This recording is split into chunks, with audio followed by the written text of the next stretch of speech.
En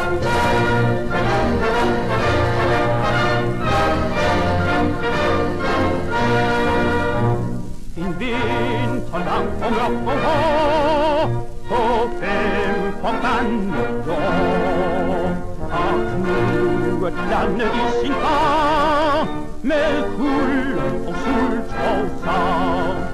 Og der gik slid på skoven, skår på skår, og der gik røden skab i slaget træer. På til hovedstaden, alle mand kom ind, og Danmark fri. Med tvang og terror gik de år, men nu går vinteren mod vår. De samler sammen til en sø, hvor vinter og vold skal dø. På trods af mord og brand og fængsel er en folkevilje vokset og frem.